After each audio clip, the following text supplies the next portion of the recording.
आज की कहानी है समय की कीमत। एक बार की बात है, एक छोटे से गांव में एक बूढ़े व्यक्ति रहते थे। वह दयालु, हृदय और अपनी बुद्धिमत्ता के लिए जाने जाते थे।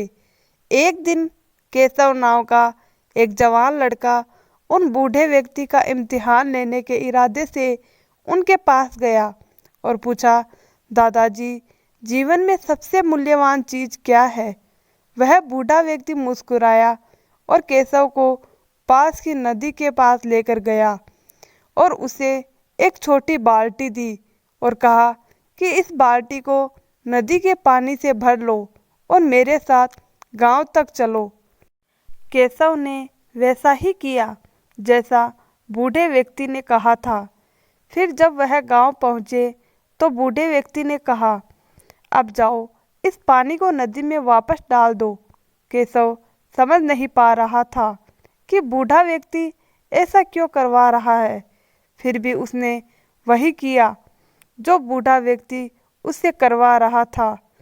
बूढ़े व्यक्ति ने फिर बाल्टी को भरकर वापस बाल्टी को नदी में ही खाली करने को कहा। ऐसा 2 घंटे करवाने के बाद केशव को पूछते हुए कहा, बताओ केशव, तुमने इस प्रक्रिया से क्या सीखा? केशव ने चतुराई दिखाते हुए कहा, इस पानी को जहाँ से मैं जितना लाता हूँ वहीं उतना ही चला जाता है। मेरे पास कुछ भी नहीं बचता। बूढ़े व्यक्ति ने मुस्कुराते हुए कहा, तुम्हारा जवाब बिल्कुल सही है। समय उस बहते हुए पानी की तरह है। अगर हम उसका उपयोग नहीं करते तो चाहिए वह हमारे पास असंख्य रूप में भी ना हो, हमेशा हमारे हाथों से निकल जाएगा और हमारे पास यादों और पछतावे के अलावा और कुछ भी नहीं बच पाएगा। मतलब समय ही जीवन के लिए मूल्यवान चीज़ है। यह सब सुनकर केशव की जिज्ञासा और भी ज़्यादा बढ़ने लगी और वह बोल पड़ा, पर दादाजी, हम अपने समय का अधिक से अधिक उपयोग किस तरह कर सकते हैं? तो बूढ़े व्यक्ति ने कहा, अपने बीते हुए और आने वाले समय को छोड़कर वर्तमान समय पर फोकस करो। अपना लक्ष्य निर्धारित करो और अपने उस लक्ष्य पर काम करना शुरू कर दो।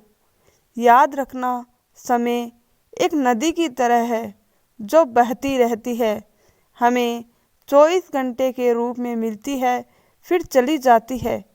इसीलिए इस समय का लाभ उठा पाना या नहीं उठा पाना तुम्हारे ऊपर निर्भर करता है। उस दिन के बाद में केशव ने अपना समय बर्बाद करना बंद कर दिया। दोस्तों, समय एक अनमोल संसाधन है जो फिसलता रहता है। इसीलिए हर एक सेकंड का सदुपयोग करें और अपने समय का बुद्धिमानी से उपयोग करें, क्योंकि जीवन में सबसे मूल्यवान चीज़ समय ही होती है। समय निकल जाने पर हमें बहुत पछतावा होता है। इसीलिए समय रहते जाग जाओ और नए वर्ष 2025 पर अपना नया टारगेट फिक्स करो और अपनी ताकत उसमें लगा दो। आप ज़रूर सफल हो जाओगे। यह नववर्ष की सीख है।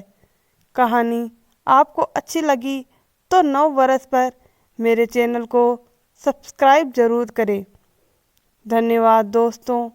कहानी अच्छी लगी तो प्लीज़ वीडियो को लाइक ज़रूर करें और चैनल को सब्सक्राइब करना ना भूलें।